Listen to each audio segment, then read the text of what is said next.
I've always believed I was good at understanding people. Maybe it's because I grew up in a home where no one ever said what they truly felt, so I had to learn to read the pauses, the changes in tone, the small hesitations that revealed more than any confession. But even with all that unwanted training, I still missed the signs with Lena. All of them. When I look back now, I can't help but feel this heavy mix of guilt and disbelief, like someone showing me a picture of a hidden object and suddenly I can't unsee it. The truth was always there. She hid something from me, and I should have noticed earlier. It's strange to admit, but the first thing that drew me to her wasn't her smile or her eyes, although both had this quiet power that made people soften around her. What drew me in was a moment most people would completely overlook. I remember it so clearly. I had dropped my keys at the cafe where we first met. They hit the floor with that loud metallic slap that makes everyone turn. I bent down, embarrassed, and when I looked up, there she was, also reaching for them. She said, "Here," with this warm, almost relieved tone, like she was glad to have something to focus on other than whatever she had been thinking about before. That tiny crack in her expression, worry hiding behind a smile, stuck with me. I didn't know it then, but that small detail would define everything that came later. For a long time, things between us were peaceful, easy even. I told myself I deserved that after years of feeling like I was running in circles. Lena had this gift of making even the most chaotic day feel manageable. We cooked together, we spent long nights watching random documentaries, and sometimes we just sat on the floor doing nothing but talking about memories we barely shared. She was the kind of person who made the world quieter simply by existing in the same room. But even in those perfect moments, there were flashes, almost invisible ones, where her eyes seemed to drift somewhere far away. I used to think she was just tired. Or maybe remembering something from her childhood, the way I sometimes did when I stumbled upon old thoughts of my dad packing his suitcase late at night, thinking I was asleep. But with Lena, the flash wasn't nostalgic. It was fearful. Like she was waiting for something to catch up to her. One night, around 2 months into our relationship, I woke up and realized she wasn't beside me. The apartment was silent except for the hum of the refrigerator and the distant car sounds from the street.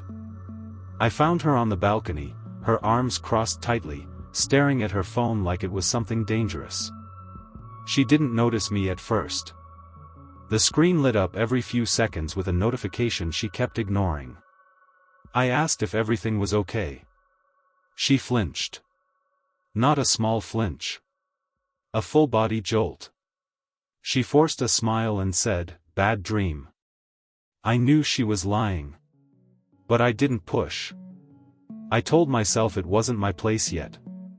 Looking back, that was my second mistake. The first was falling too fast. The second was pretending not to see. Around that same time, Lena's sister, Maya, started showing up more often. Maya had this sharp, observant energy, like she catalogued every detail of a room within the first 10 seconds of entering it. The first time I met her, she hugged Lena tightly, whispering something against her ear that Lena didn't respond to. There was tension there, not the usual sibling tension, but something heavier. Something guarded. When Lena introduced us, Maya smiled at me, polite but distant. Then she glanced at Lena again, and her smile faded. "You didn't tell him?" she asked, not bothering to lower her voice. Lena shot her a warning look. Maya just shrugged and walked to the kitchen like she hadn't just dropped a bomb between us. I waited for an explanation. Lena gave me none. She changed the subject so abruptly it almost hurt to watch. I told myself that every family had a complicated dynamic. I told myself it wasn't my business. But the truth is, I didn't push because I was afraid of shattering the fragile peace we had built. I understand now that peace built on silence is the most fragile thing in the world. The first real sign that something was deeply wrong came in the form of an envelope. Monday morning. I had gotten home earlier than usual after a meeting got cancelled. I wasn't trying to snoop, I swear. I was just dropping my bag near the counter when I noticed the envelope perched on top like someone had placed it there in a rush. My name wasn't on it. Lena's wasn't either. It was blank except for a single fingerprint smudge on one corner. Odd, I thought. But what unsettled me was the weight of it when I picked it up. Not heavy, but meaningful. Like whatever was inside wasn't meant to be touched. Before I could open it, Lena stepped out of the hallway so fast it startled me. Her expression. God, I'll never forget it. Panic mixed with exhaustion. She snatched the envelope from my hand and said, "Don't touch my things, Jhony." Not angry, desperate. Afraid. Her voice cracked at the end. Then she apologized immediately, hugged me, said she was overwhelmed with work and didn't mean it. But I knew something had shifted. In her. In us. That night, she fell asleep before me, and for the first time, I found myself lying awake, wondering who I was sharing a bed with. There was a whole part of her I didn't know, a shadow she carried so close that even I, who held her every night, couldn't see the shape of it. A few days later, my friend Noah came over. He's the kind of friend who notices things I wish he wouldn't. We were sitting on the couch watching a game when Lena walked in with 2 cups of coffee. She smiled at Noah, but there was something in her eyes, a flicker of recognition too sharp to be casual. Noah froze. Just for a second. A second you'd miss if you weren't paying attention. Later, after she left the room, he turned to me and said, "Where does she know me from?" I told him she didn't. He didn't answer, just looked at me the way someone looks at a person who's about to step on a landmine without realizing it. That night, the unease settled in my bones. Days turned into weeks, and the signs piled up, the late-night calls she declined, the way she jumped whenever someone knocked at the door, the way she kept her bag zipped shut even at home, as if something inside couldn't ever be exposed to the world. Every time I asked if she was okay, she'd smile and lean against me, her voice soft and trembling as she said, "I'm fine, baby. I promise." That tremble was the truth. The words were the lie. One evening, she came home shaking. Not crying. Shaking. I helped her sit down, but she wouldn't let me touch her shoulders. She kept glancing at the window, like she expected someone to appear there. I asked what happened. She said, "Nothing. I'm just tired." And then she shut herself in the bathroom for almost an hour. When she finally came out, her eyes were red. Her hands were cold. And she kissed me with this strange urgency, like she was trying to convince herself that I was still there. I should have asked more questions. I should have held her face and said, "Lena, look at me and tell me the truth." But instead, I said the one thing I regret more than anything: it's okay. You don't need to explain. God, how wrong I was. The turning point came on a Thursday night. Lena had gone to the grocery store, and I decided to surprise her by organizing some of the mess in the hall closet. There were boxes she hadn't opened since she moved in with me. I pulled one down from the top shelf, expecting old clothes or random documents. What I found instead was a small wooden box with a metal latch. Inside there were photos. Dozens of them. Lena as a teenager. Lena with her family. But the most striking thing were the ones where she wasn't smiling, where her eyes held the same fear I had started seeing in her recently. And then I found the photo that broke me.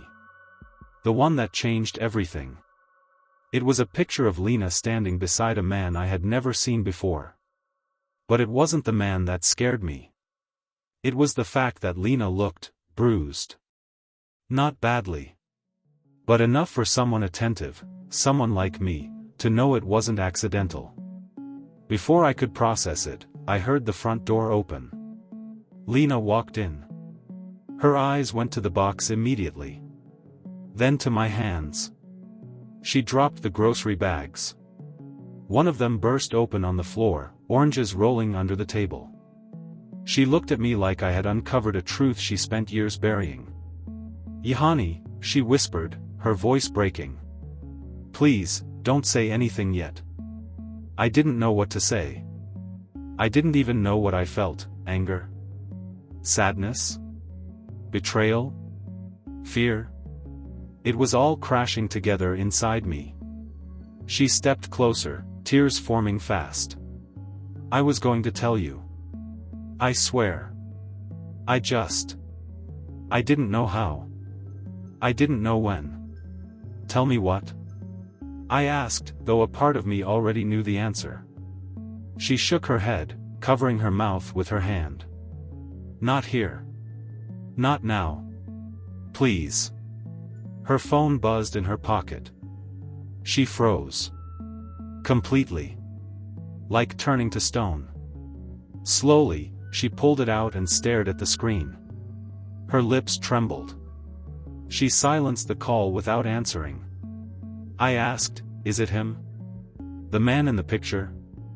She didn't answer. She didn't deny it either. That silence is what led to everything that came after. And that was the moment I realized, Lena's secret wasn't just something she hid. It was something that was actively chasing her. Something that was getting closer. When she finally looked at me again, her eyes were different.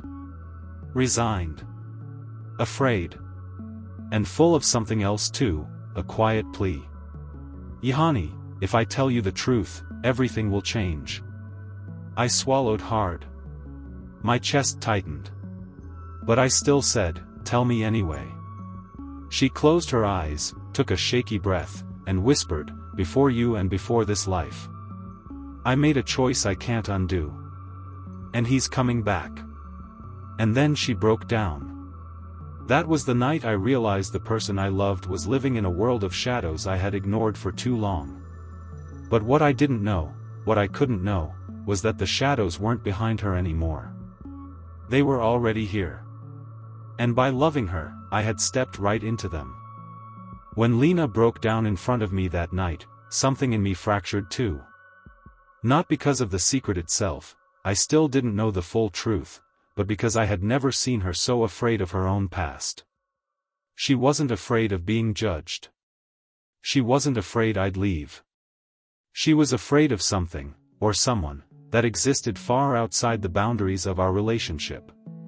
And I realized then that loving someone means accepting that their history becomes yours, whether you're ready or not. I helped her sit on the couch. She clung to me like she was holding onto the edge of a cliff, trying not to fall.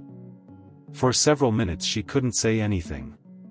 Her breath kept catching in her throat, and all I could do was keep my arm around her shoulders. When she finally managed to speak, her voice was nothing more than a shaky thread. I didn't want this for us, Jhony. I wanted a normal life.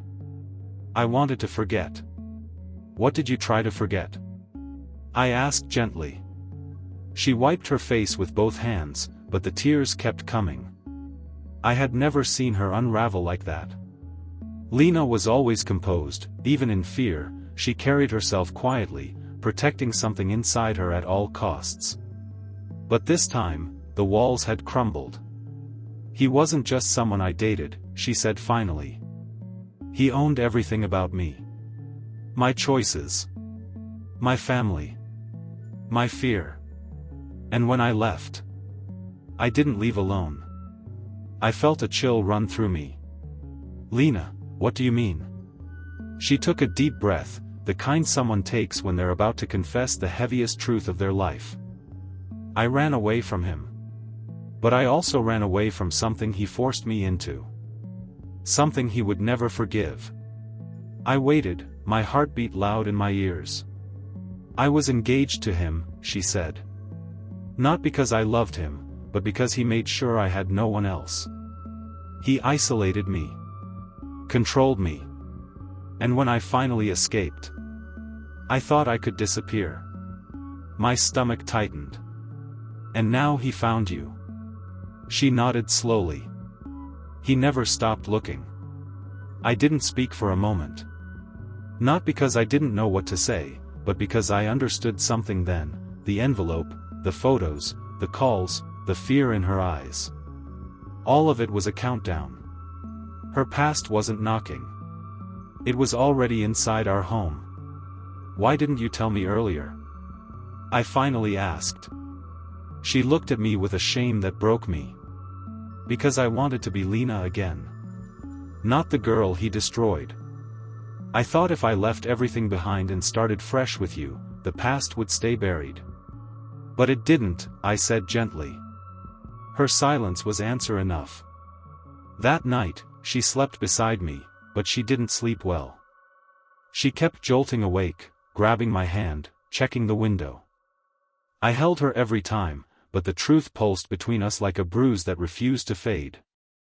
I felt her trembling against me, her breath uneven, and I knew she had lived far too long in a state of constant vigilance.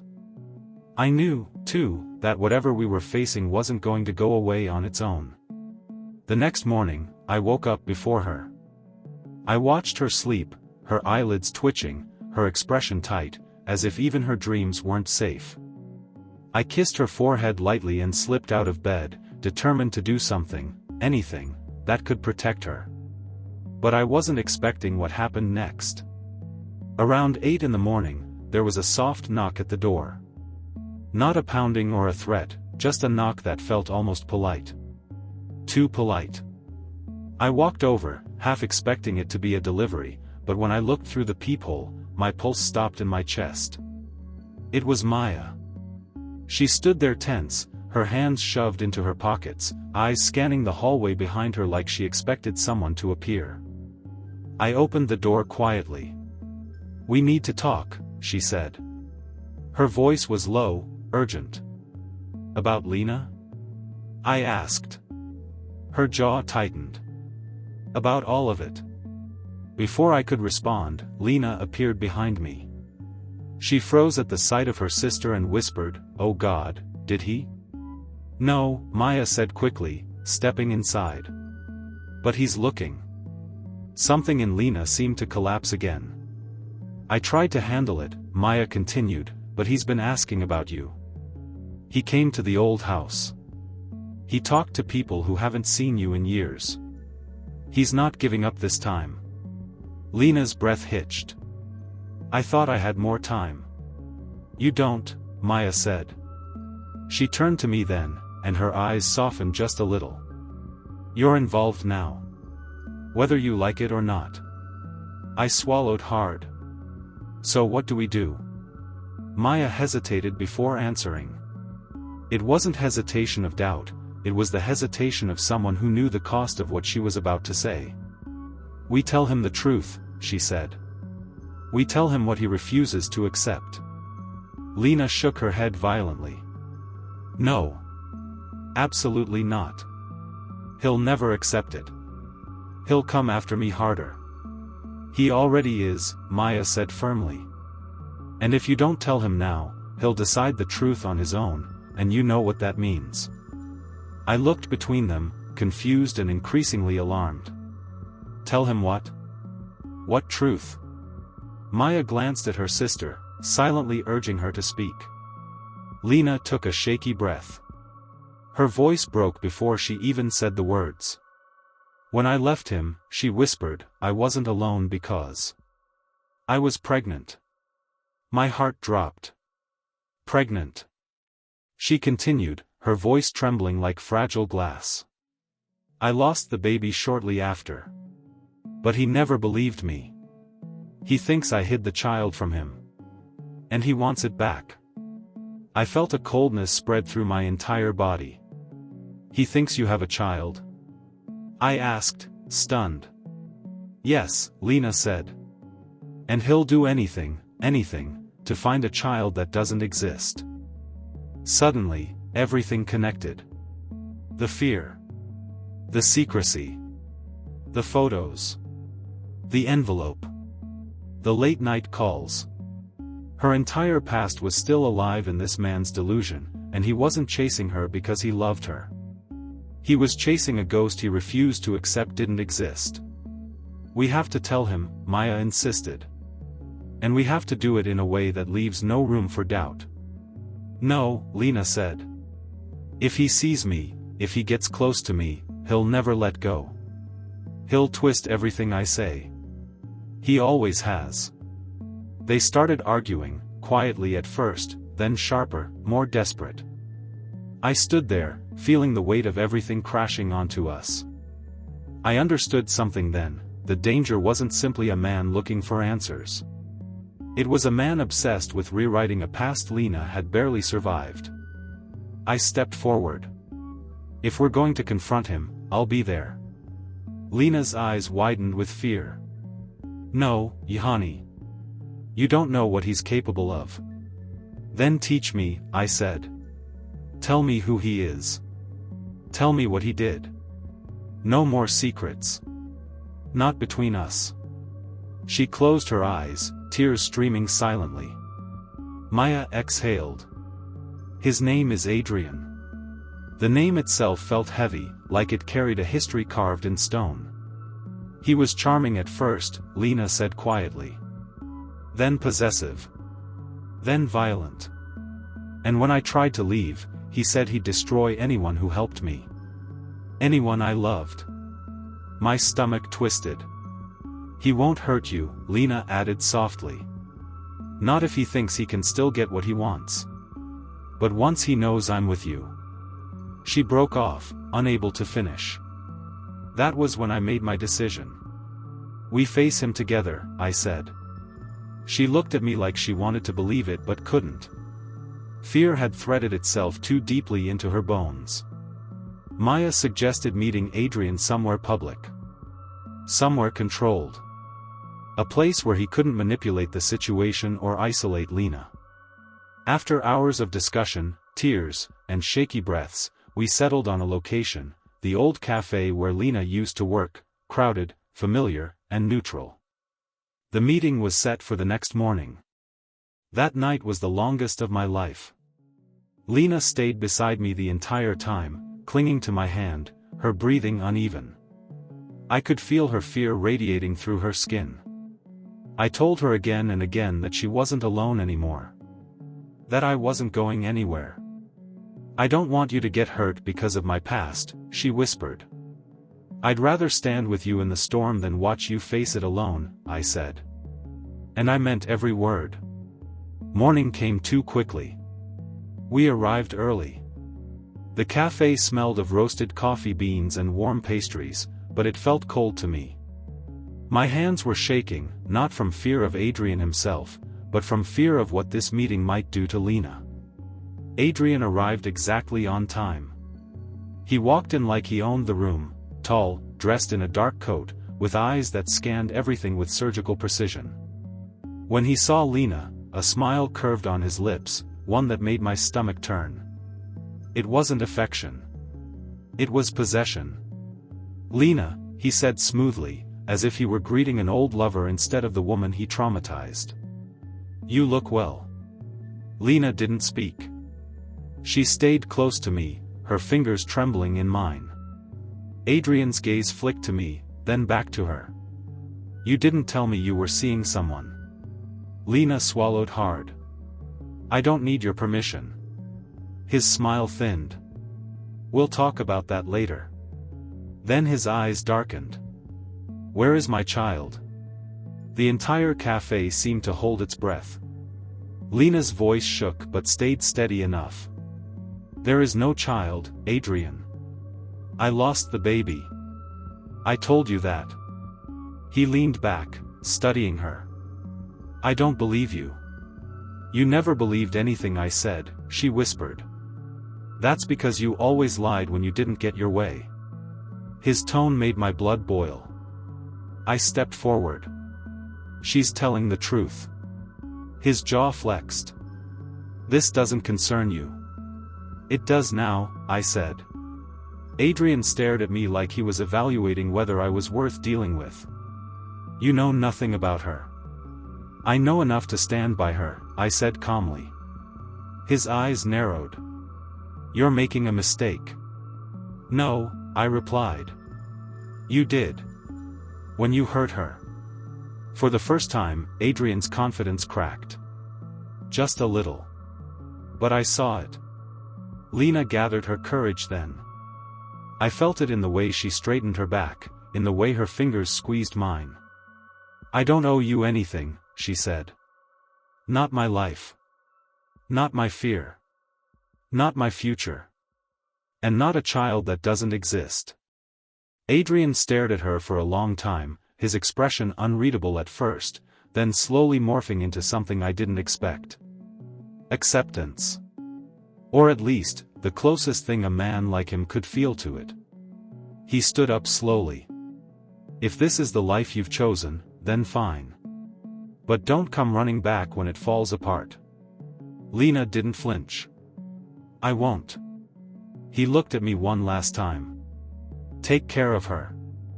Better than I ever did. If you can." Then he walked away.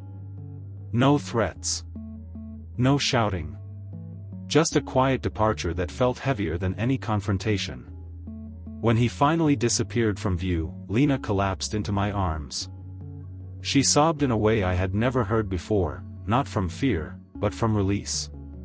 From finally letting go of a ghost that had held her captive for years. I held her tight. "It's over," I whispered. "He's gone." But Lena shook her head gently, tears falling. "No, Jhony, it's not over. Not yet. I have to let myself believe I deserve this new life. I have to let go of the girl I used to be. And I'll help you," I said. "One day at a time." She looked up at me with eyes full of a broken hope slowly beginning to mend. And that was the moment I realized something important. Love isn't about saving someone. It's about standing beside them while they save themselves. We walked out of the cafe hand in hand. Into the sunlight. Into a future we still feared, but finally had the strength to face. And as we stepped onto the street, I thought about how blind I had been at the beginning. How many warning signs I ignored. How many shadows I didn't see. But in that moment, I also understood something else.